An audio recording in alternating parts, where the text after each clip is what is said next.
Alright, so that's what you're going to be making more or less. It sounds pretty much just like this. Hold on one second. It sounds like this.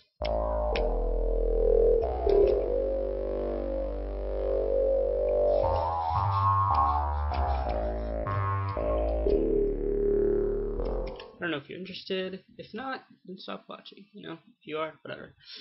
Alright, so here we go. Here's sounds you're going to be making. So first off, we're going to start an oscillator 1. Here's what we do. Choose sine square in the basic category, not sine or square saw 1. Looks similar, but sine square. Okay. Turn the pitch down to -24, or down 2 octaves. And then, And then you're going to turn the wavetable position all the way to the left. Turn the intensity at about 25%. That should be fine. Turn the amp all the way up and push down to filter 2 so that we don't get any of our first filter in there. Turn on oscillator 2. Choose sine formant right there, still in the basic category. Put the wavetable position about 60% or so, about facing the end. Right there. Oh yeah, turn the pitch down 1 octave, so -12. Leave the intensity all the way up, and leave the amp all the way up as well, and push to filter 1. Alright, we'll come back to the first oscillator later. Go to filter 1, choose high pass 4, turn the cutoff all the way down, and turn the resonance up to about 75%. A little less should be fine, but 75 is good. Alright, so leave that all the way up. And then now on to the effects, and we'll come back to the filter later. First effect I used was small reverb, right there. Turn the dry and wet up about 60% again, 62, 63%. Apparently I'm good at just finding out what these random numbers are in my mind on the spot. Anyways, facing about the end of the T, just past it or so. Turn size up, size should be the exact same spot right there. Okay, turn density up to 75, 74%, that should be good. And turn the color all the way up. Alright, so this is the sound you should be getting right now. So we're pretty much almost there. And the first oscillator doesn't do a ton, as you can tell, but when you do add it, it does add a bit of punch and a little bit of bass to the background. Okay, for the next effect, we're going to add phaser mono, not regular phaser, phaser mono. Okay, turn the dry and wet up so it's just before the T. Drag your mouse across right there. Perfect. You can turn the rate down to about 1% or so.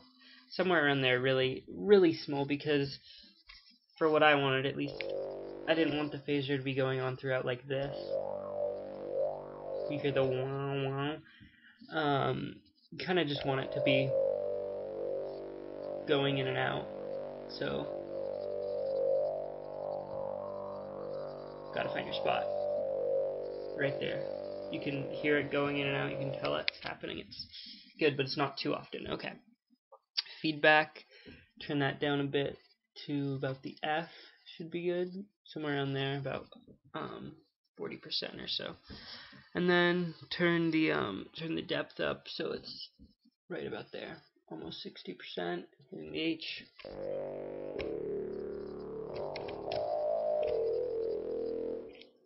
Okay. I'm gonna turn the EQ on now, and turn the low shelf up so it's about 60% in between the L and the F. Drag your mouse across. Leave the boost and frequency where they are, and turn the high shelf up about 68%. Just another random number. Alright, let's see here. I want to get that sound.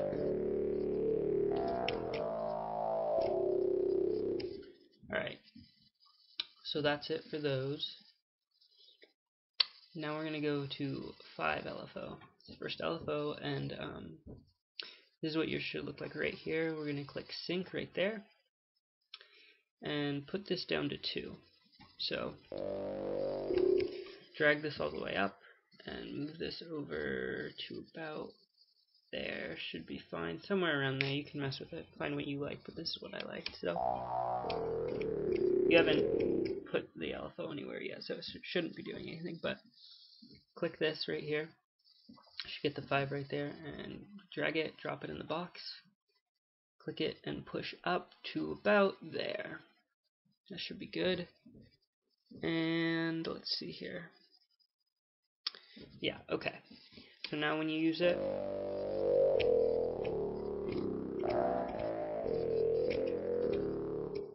it just kind of adds a little I don't know, just a little to it, kind of like the phaser did, just adds more to it. Okay, now we're gonna go to the first envelope. Yeah, okay, first envelope. We're gonna turn, if the delay is not already all the way down, turn the delay down, turn the attack down, leave the level up. Put this decay about 25%, a little less should be fine. And turn the level up. Or no, turn the level, yeah, leave the level down. Okay. Leave the release and everything else where it is, and you should have something that looks like that. Okay. Now click it and drag it, drop it right there, and turn that up to about 212 right there. So that shows 12.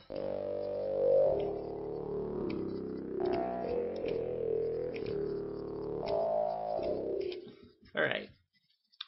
Now we're going to use the noise. So I used bright noise, and I turned the color down a bit. Turned it down to about 60% or so, right about there. Yeah, there's good. And I turned the amp up just a bit, hardly at all. Really, you can mess with it to find what you like. Kind of like it right there.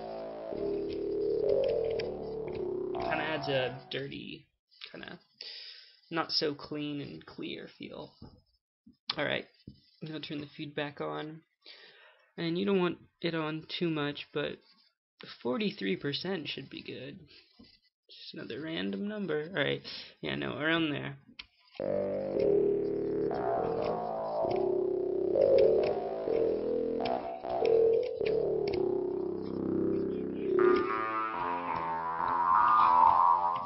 So yeah, that's pretty much the sound right there. Again, you can add macros and just mess with it. Like here, this is something maybe fun to mess with, is the cutoff.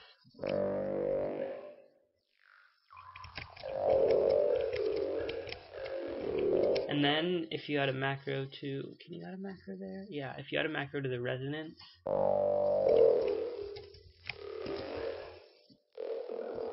you can really just mess with stuff. I didn't add them to my original sound, but it just makes it interesting. So mess around and, have fun, figure stuff out.